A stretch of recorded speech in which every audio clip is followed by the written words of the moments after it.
Steel pan and jazz, two seemingly distinct genres of music.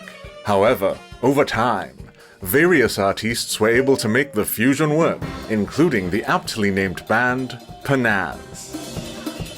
We were a jazz band of 10 players that was formed back in 1993, and we lasted for all of maybe 9 years. The reason for forming the band, for me, was to really do a repertoire and music that was a little more challenging. Not the norm you'd expect to hear a steel band perform. And we got players from some of the top bands, predominantly all-stars, who were able to improvise, and that's what sort of motivated me to get involved with Panazz. Plus my friend, Yuan Popwood, he was the co-leader of the band back then, and he was saying we should really try and enter this competition called Panazz. And it was really that got me involved in hurrying up and forming this band. We won the first year we entered, the second year, the third year, the fourth year. So it was 4 years in succession, you know. We went to St. Lucia Jazz Festival, and that was unreal for us. From there, Boston Symphony Hall, going to Japan twice, and just touring the States, performing in Barbados was also very exciting. Following their run of pleasing audiences with a unique brand, the group's members wound up stepping away from the limelight, probably destined to be little more than a musical memory from the 1990s and early 2000s. But then came an idea to document Panazz's contribution to the Caribbean music scene on the silver screen.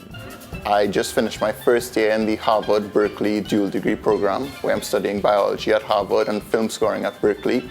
And for a music history class at Harvard that was on music that has pushed boundaries in society, I decided for my final project to choose the band Panazz, because growing up I've always heard about Panazz from my uncle and other family members, and I knew the key role that they played in elevating the status of steel pan in our country and around the world. When this project came, my mind immediately shot to Panazz, and I contacted my uncle asking if he could help me to put together interviews to create a documentary. After 2 months of editing, it all came together and I was able to submit that as my final project. And what began as a university project has evolved into an invaluable chronicle of a one-of-a-kind band and its niche, which was to be unveiled to the wider world at the 2023 Trinidad and Tobago Film Festival. After watching the movie, I was like, shucks, this thing has a lot of potential, and I would love to try and get it into the film festival.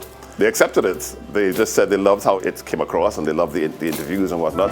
I hope that what this movie accomplishes is what Panazz accomplished in a sense, which was to show Trinidadians and people all around the world what the potential of steel pan is. The hope is that by shining this light on Panazz, people will see the beauty of what our country has been able to accomplish and what we can continue to accomplish if we come together in unity, because the story of Panazz is really a story of different people coming together and becoming a family.